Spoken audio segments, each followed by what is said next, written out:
I just introduced this game that I had never played before. I was on social media and I was scrolling through a video, and a kindergarten teacher was recommending some of her favorite games for her kindergartners. And I thought, I wonder, I'm constantly looking for games that would be good for our toddlers and our preschoolers. So I got online and I looked it up, and it says The Floor is Lava is actually for ages 5 and up, and it's 3+ players. So I thought, okay, well, I don't know exactly what the rules are going to be, but I wonder if even if I have 15 kids in a classroom, if this is something that they would still be interested in. They loved it. The lesson went great. The kids got moving and nobody got hurt, which is like a huge win in preschool world. So just a little heads up, I go into daycares and I teach STEM type lessons. I'm modeling how to do these lessons to the teachers, but I'm also teaching the kids at the same time. So with this game, again, trying to find stuff that goes along and gets the kids moving, gets them following directions, cooperating, all of that kind of stuff is always a big win. So this activity went a little bit like this. I started with a song on my phone. You could do it with the television as well. It's a YouTube link, but it's also on Spotify, called The Floor is Lava. There's one by like thekiboomers or something like that, and then there's one by Danny Go. I chose the one by the Boomers because I guess I should have looked that up before I went on here live.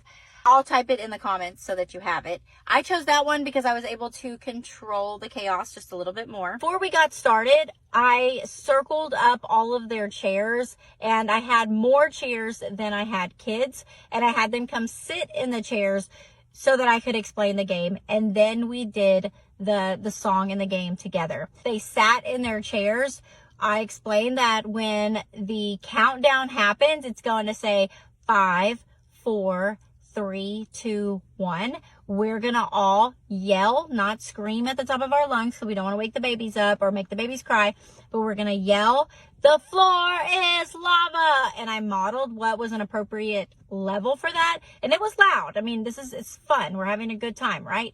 So I modeled what that looks like and sounds like, and then we practiced it together 2 times just to make sure those that want to screech at the top of their lungs were able to nip that in the bud before we even get started. I explained when we say the floor is lava, they are to find a chair. Nobody has a chair that's their chair. Whatever chair you're dancing around, find a chair near you, and you're going to sit your bottom or your pockets, however your center likes to explain to keep their bottom down, is going to be on the chair, but their feet have to come up. Their feet cannot touch the floor. This went really well. We did have a couple kids. I was doing this with 3 and 4-year-olds today. We did have a couple kids that were trying to stand with their feet, like squat in the chair, but we just corrected them, bottom on the chair, telling them what we want from them, not stop standing, but put your bottom on the chair so they know exactly what you want them to do. And then reminding them to keep their feet off the floor. The floor is lava. We can't touch it. Anytime that you make this a fun, exciting thing, they're going to think it's a fun, exciting thing.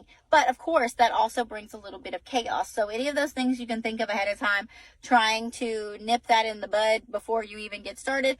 So then we actually started to sing the song. We put the music on. They're dancing all around is how the song goes. And then it tells them to do the floor is lava. And so then they get in their seats and they pick their feet up. And then it will continue to say that it's not safe. Like the floor is lava, something like that.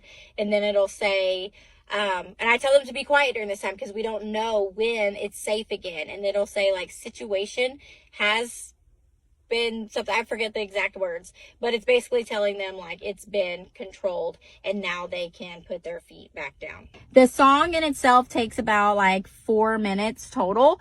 So this part of the activity, explaining the rules and everything, probably about 10 minutes-ish. And then we went on to play the Floor is Lava game. So I had the kids sit back in their chairs. And when they sat in their chairs, I told them that I was going to open up the game and show them the pieces that were in it. It's a very simple game. I'm going to show you what's in it here in just a second. All right, so here is what is inside the game, and I'll explain it to you guys as I explain what I would say to them. So inside the game, we have these different tiles. To be honest, when I saw them, I thought I could have made this myself. But it is a lot cuter because it has the lines. I mean, you could take foam. That's all this is. the little foam things, and then you could cut them like rocks and put this on here. But by the time you bought all these foam pieces and you did the work and all of that, this game was 20 bucks on Amazon. So by the time you do all of that, you would have saved yourself a lot more time and energy, just unless you have these things already and you're just wanting to make something quickly. So we have the smaller pieces like this, and then we have some medium sized, well, this is, I think that was a large one. I'm trying to find a medium. I promise there's a medium. Then we have more of like a medium sized piece like this. Show you the difference. You see the difference there, just a little bit different. And then we have our larger size like this. There's 5 of each color. And so I didn't put all of these out just because we don't need all of them, but I did put more than enough so that they weren't fighting over different spots. Some of the pieces, the larger ones, have question marks on them. That's to play the game for real. I explained to them we're not going to be using the question marks on there.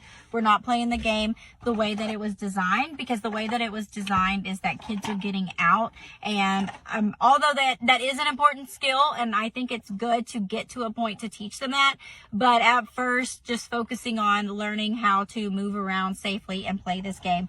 So I would count down 5, and they could count down with me. 5, 4, 3, 2, 1, and then we would all yell, "The floor is lava!" And then they would all go find a tile or a stone, lava rock, whatever you want to call it, to stand on, and their feet have to stay on there and they cannot move off of it.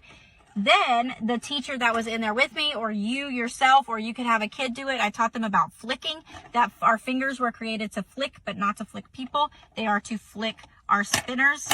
So you flick like this, whatever color it lands on. In the real world, I think those people get to stay in, or maybe those people get out. I didn't read the directions all the way because it didn't pertain to me. But in our version of this game comes, which this was a shocker. I didn't know this game was going to come with these little cards. It comes with these little cards. And so whoever was standing on the red when we froze, oh, and then like as we're moving around, if your kids are struggling to like find a spot and freeze, then we counted down 5, 4, 3, 2, 1, freeze. So just depending on, you want them floor is lava or you want them to freeze, you could pick some other way to, okay, now like letting them know time is up.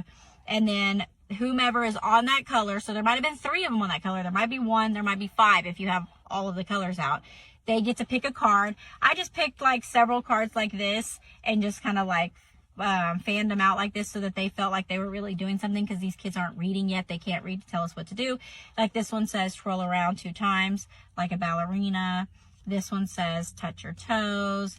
This one says stand on 1 leg.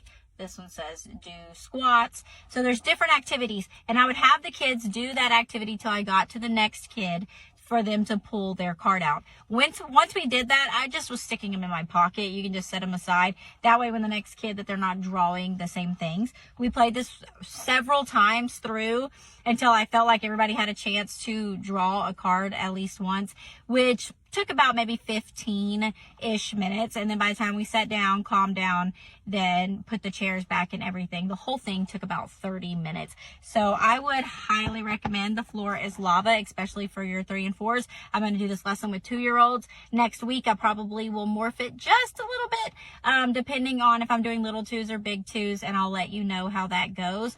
But if you want the link to this, let me know. Just comment lava and I will send you the link that I have. Follow for more ways to enjoy early childhood.